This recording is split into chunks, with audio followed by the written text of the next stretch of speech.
ciyaaruhu waxa ugu weyn kadib markii City ay dhameystirtay Guehi hadda wuxuu qayb ka noqday ragga ugu mushaaraadka badan City. Guehi way soo bandhigeen saacad ugu dambeeyay waxaanu yiri waxaan imku joogaa buu leeyahay runtii kooxda ugu fiican England. Nimanka 4 sano xiriir ku soo guuleystay horyaalka Premier League kabtooda ka weyn buu yiri. macnaha doorashadeedu macnaha ma qaldana weeyaan. ileen kooxda ugu weyn England baan hadda kooxda ugu fiican England baan joogaa buu leeyahay runtii.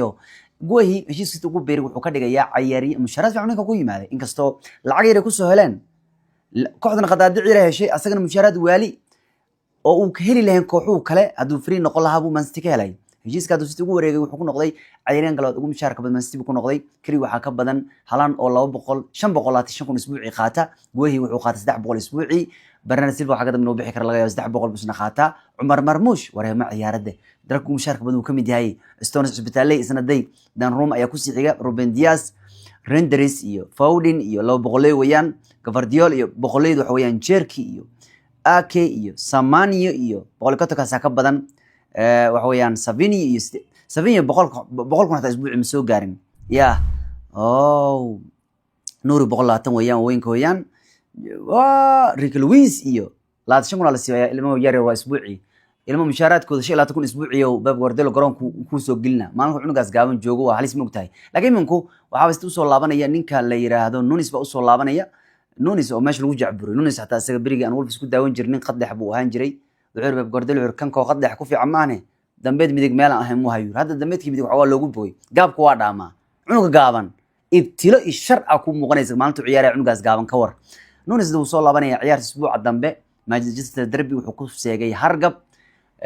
Jamil kuma jiri doono kulanka hadda Man City ay Norway aadayeen kuma jiro safarka Wolves ciyaarta soo laabanaya kooxdiisii hore marka ninka kulanka ayuu imaan doonaa Man City wax weeyaan waxa soo haya ciyaaro ay qayb ka yihiin Wolves body way la ciyaarayaan Champions League Galatasaray Spurs oo ayaantan xaaladdu ku xun tahay wax sameyn la isla ciyaari doonaan Newcastle oo markii Carabao Cup la ciyaaraan semi-finalka haddana horyaalka isugu xigaan alcamuum Man City marka Guehi bay soo qaateen nab badan ayaa soo galay tan iyo sanadkii hore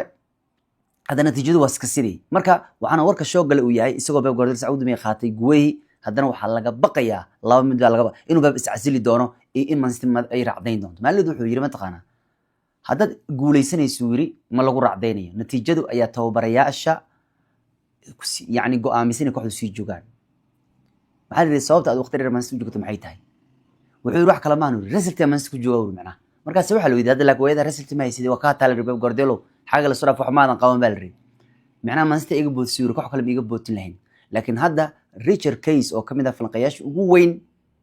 ee kubadda cagta ayaa wuxuu Saudi bay soo warinaya Pep Guardiola in isbuuc hadad maqashaan waa baxay xilkasti waa ka tagay ama hal raacday ama isagu habixee Pep Guardiola isbuuca soo socda hatta inaan la filayn inuu tababarha Man City noqon karo warkan war official rasmi ah ninkan warkan laga soo xigtay City mayna sheegin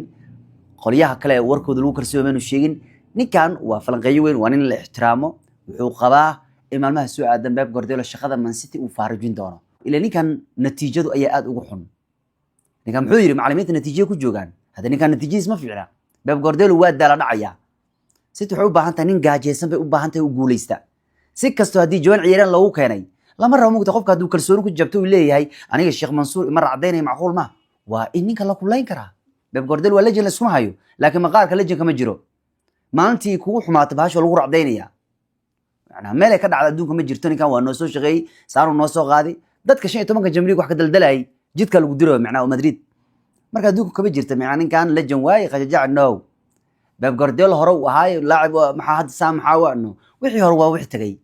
now ayaa laga hadlayaa kooxdan dhaqana laga rabaa hadda si u dhaqmi lahayd adduunka uu dhaqmi lahayd ayaa laga rabaa marka waa nimanka aan guuleysan afar ciyaar rasraf imika 3 dhibcood ayay ka heleen ciyaaraha ka 7 dhibcood Arsenal ka dambeeyaan United ku baashashay oo si xun u bahdishay natiijooyinkaas oo xun waxay soo dadajinayaan ama ay keeneen in leeyahay Pep Guardiola wuu bacaya hatta isbuuca dambe kulanka City ma leelin doono ayuu ninkan u qabaa hadii aad aragtaan isoo kooxda hadda ka tagaya haday midaas dhacdan ogaado leeyahay anigu waxaan ahay qofkii ugu horeeyay midaas sheegay warkaas anigu wali wax sunaado buuleynka kale runtii waxay warku sheegayaan marka haduu ninkan baxo Enzo Maresca ayaa Man City si ku meel gaara ciyaarta xigta maamuli doona Man City ayaa warku sheegayaan ninkaasna waa ninka Chelsea ka soo tagay waa nin aad Man City ugu fiican yihiin inkastoo Guardiola December uu yiri anigu waxaan rabaa inaan sii joogo waa ku faraxsanahay one day waan dhihi doonaa Man City waan ka tagayaa Man City waa inay ready noqotaa oo ay si diyaarsadaan qofka aniga i bedeli lahaa hal subax in iska soo kaco waxaan dhihi doonaa anigu waan tagayaa waa dhihi doonaa laakiin hadda inaan shaqadii wataan rabaa mid kale waxa uu sidoo kale yiri haddii one day aan dareemo natiijada Man City aan toosin karin buuri anaa kooxda ka tagaya hadda natiijo ma toosna nin dhan horyaal laga rabo ay 4 ciyaarood aan badinayn shaqo kuma laha horyaal marka asaan afkiis midaa ka yiri wuxuu yiraahdaa natiijada toosi waayo waan tagayaa marka ninkii suuqa loo galay waxba loo soo gaday waa loo gooheynayaa waa loo sameeynayaa laakiin still city un bay iska tahay ayaan taana ka jabsaneed bay tahay marka ninkan warkaas buu soo warinayaa laakiin warkan ma ahan war Manchester City laga soo xigtay ma ahan war ilihii dhadhawaa ay sheegayaan waa war ninkaas laga soo xigtay wuxuu leeyahay hadalkaas meel ku qorta Pep Guardiola xilka City hadad maqashaa maalmaha soo aad uu ka dagay habeensan uu leeyahay runtii marka loo eego natiijada waa macquul waa arki doona kulay aswata ciyaaraha sidoo kale ninkii garaacay todobaadka waa ilmaha yar ku soo shacbaxa maalweed kii Chelsea ku soo shacbaxay ku meel gaarka ah haddana todobaadkan Carrick baa garaacay marka asaga wuxuu inuu daalay yahay waa la dareemayaa ninka ilmihi yarka maalin ku soo shacbaxaya fiir waka Casemiro macalinka u dusha yani kaga ku duulayo ninka kan يعني هذا سيدي ugu farxsan ciyaartoyga Manchester United banooniga la ciyaaray sidii City loogu baashaalay City ma qaar ma sheegan jirno niman dhan ee lagu leeyahay horyaalay rabaan oo iyagii la weeraraya ka dhacday isbuucan ka war oo gacan gombad ah ka war oo xataa ay dheheen hebela iga maqan kana iga maqan kan bulo iga maqan aysan lahayn ka war ya marka laga reebo difaaca oo in ilmo yar ay joogjoogeen ya marka waa la yaabay dhinac kale waxayaan Manchester United Cristiano Ronaldo ay ciyaar isbalance la ciyaari doonaan iyo AC Milan iyo kooxo kale Man United bilo waxa soo socdo kulama aysan ciyaari doonin marka Man United waxa weeyaan garoonkii oo dooliga soo galeen dhisuu ka raba lacag bay Manchester shaqan doontaa marka waxay kooxda ku fikirtay bilo waxa jira Manchester United soo socda oo ay wax ciyaareen marka waxay ku fikireen away tuma meelahaas kulama saaxiibtiin oo ciyaara lacag ay ka soo gasho Man United waxay lumin season kan ciyaaro badan inay ciyaaraan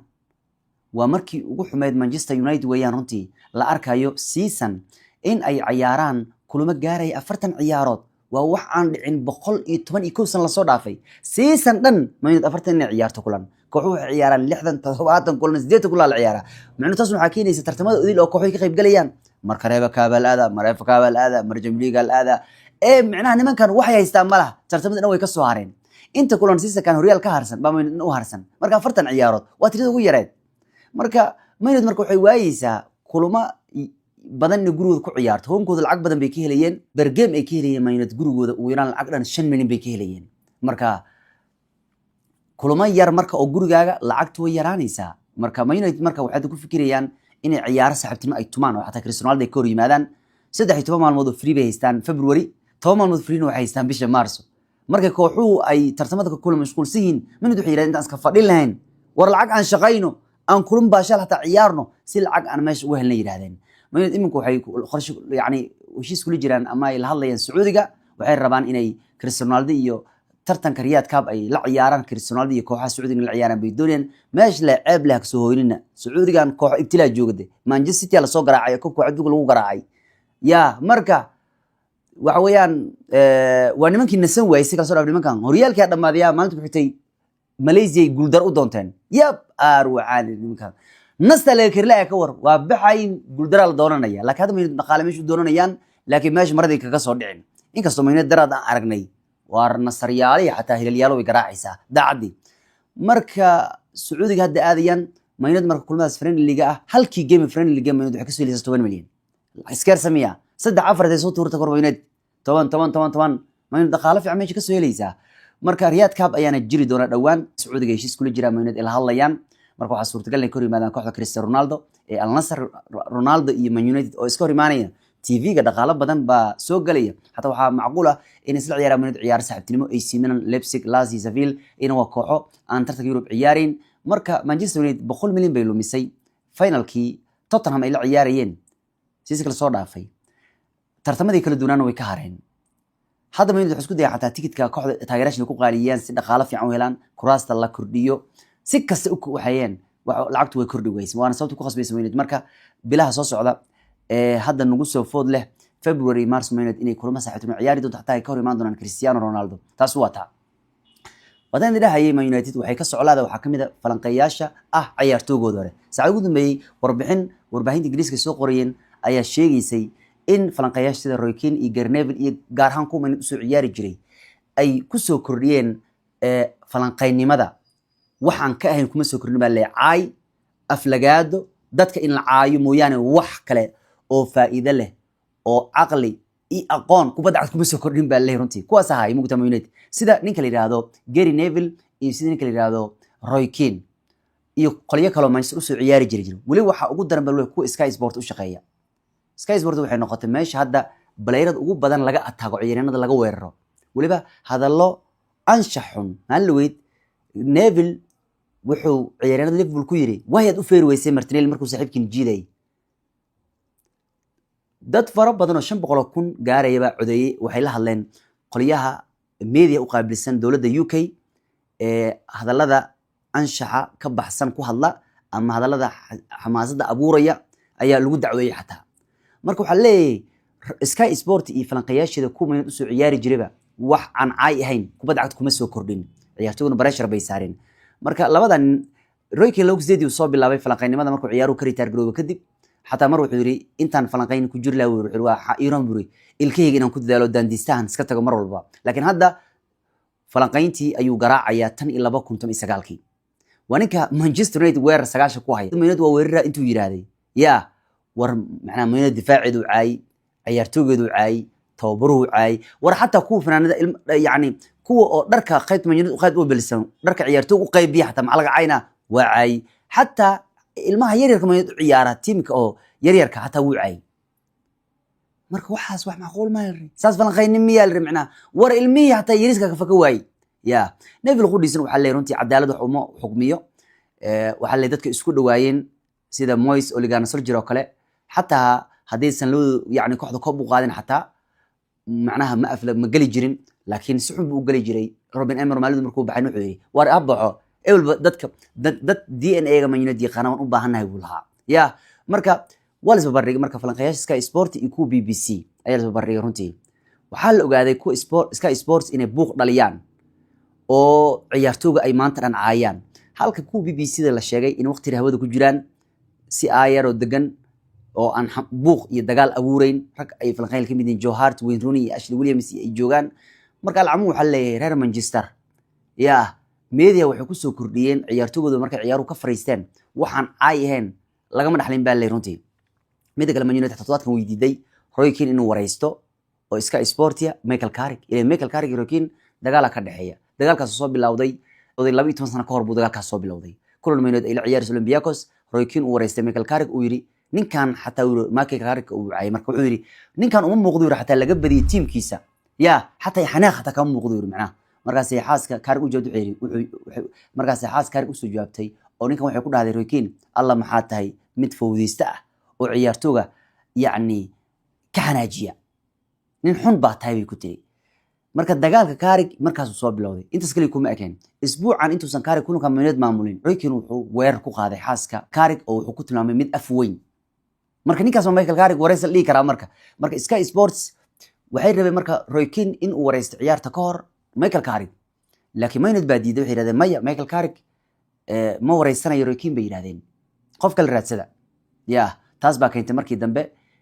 in Gary Neville loo dhiibo oo uu tanalka ku wareysto xataa yiri wad iga ilmeysiiru maanta markaad Manchester City aad garaacdeen runtii waxaad soo celisay buu lahaa isteelkii Man United lagu yaqaanay kubadda ku dhisneed weerarka waatan buru Manchester tan naqaan isoo macnaha duraya macallinkii hore uu kala jeedo kubad boring oo caajis oo aan geesnimo ahayn buu ciyaari jiray kala jeeday marka Neville wuxuu lahaa ya waatan Manchester tan naqaan ee aan boring ahayn war xataa hadii 10 ciyaar soo aad leeyahay ka badiyo oo san u ciyaaraysan geesnimadan iyo kubaddan soo jeedasho leh ayaa naga badan buu lahaa Neville Roy Keane waa laga joojiyay inuu wareysto ninka la yiraahdo Carrick maadaama dagaal iyo hurguf weyn ay ka dhaxayso marka taas wada marka Manchester waxa weeyaan kooda xataa dhagoolka xataa meedi u dhex jooga hadda fiiri saacad dambeeyay Wayne Rooney hadda xirfadiisa xataa falanqaynimo halis ugu jirta BBC lacag badan ku qaadatay laakiin toddobaadkan Rooney wuxuu wada ka sheegay in dhagta bidix yaani uusan wax ka maqal oo uu dhagoole ka yahay marka wuxuu yiri macquul miyaa uu dhagta midig inaad Ingiriisaan baashan dhagta mugtay qofka hadalkiisa aad ku maqlayso wuxuu dhagtaan kala Ingiriisaan buru wax ma maqlaa uu macna marka sax xataa kooda dhagoolka xataa waa jooga macna falanqaynimada wuxuu sheegay wax ay dadka ogeyn waliisna uu ka soo sheegin markii loo gelinayay bahasha dhagaha ayaa dadka qabanqaabiyaasha u geli rabeen dhagta bidix markaas wuxuu yiri war midda midigta ma ii geli kartaan buuri ya waay baa yiri maxaa dhacay wuxuu yiri midda bidix dhagool baan ka ay waxba kama maqlo la oga shilka ninkan midda uu wax ku noqday laakiin wuxuu yiri haddaad middan bidix ii gelisaan dadkii ag jooga hareeyga wax ma ka maqlayo marka midigta ii roon buuri inaan isticmaalo marka midkood dhagoolka xataa meeshu jooga taas waa taa Madrid Champions League way ciyaari doontaa Mbappe wuxuu yiri war ceeb weeyaan buuri Bellingham kaliya inaad attacktaan weerartaan taageerash ku urisaan wuxuu leeyahay qaladkana anaga dhan waa wada galnay anaga dhan weerar ma aha laga hal ciyaariyay inaad weerartaan buu leeyahay runtii midda kale Xavi Alonso wuxuu leeyahay runtii iyadoo aan kooxda aysan season ka dhamaan beer cadeys uu leeyahay runtii Xavi Alonso wuxuu leeyahay markasta wuxuu ahaa macallin guuleysta ah problem kuma qaban buu leeyahay asaga xiriirkeenana wuu fiicnaa wuxuu leeyahay ka hor ciyaartii Super Cup-na laga badiyay season si fiican ma ku socon uu leeyahay runtii yaa oo Barcelona laga badinayeen ka hor waan ka xasaneen buu leeyahay runtii marka xiriir fiican ma igla dhaxay uu leeyahay ninka ka macalinkaas ma xumayn buu leeyahay Ancelotti qudhiisu todobaadkan gaadgaad buu waday inkastoo Brazil walka ku wadi doono waxa lagu arkay Bernabeu ciyaartii Levante odaga xataa waa joogay dhaqaaq baa jiray meesha taa Arbal wuxuu taagan yahay ilaa finish intuu ciyaar waa ciyaarsiin uu macna waxa Vini wax ma haye kadka ma gelin doontaa Arbal Vini aad u taageersan wuxuu leeyahay maya ilaa wuxuu leeyahay intuu Vini uu dhahay waa ciyaarsiin uu garoonkaas wax ka keeni karo oo yaa iska fariisinaya ciyaartooyga ugu fiican hadiiba aad rabto Urjanis aad ku badiso waa inaad Vini ciyaarsiisaa wuu leeyahay runtii marka ogaadi ninkaas waa ninka laba jib noo soo qaaday wuu leeyahay runtii marka wuxuu leeyahay taageerayaasha inta ku ori lahaayeen waa inay taageeraan buu leeyahay ninka kan si bandhigiisa ugu fiican loo helaa goolka waxay sheegayaan in Arsenal ay doondoonayso waan war iska xana wax saas ma aha Grealish muruq weyne dadka lagu khasaariyo kamid yahay Sisaki mas soo jeedinayay ayaa ah kiisi ugu gool badnaa waayisa Sisakas wuxuu ku lug lahaa 17 gool uu ku lug lahaa dhalis caawin waa Sisakas ugu fiicnaa waayisa markaas Man City 100 milyan ku soo gadatay markaas kadib ilaa hadda rekoorkaas buu gaari laayahay ya seasonkaas intuu dhaliyay 7 gool uu 10 caawi 17daas gool oo ku luglaha Sisaka rekoorkaas waa jibilaayahay maxaa caynaysa kaas ma aan ka yeelay aniga Sisaka 6 uu siiyay dhaliska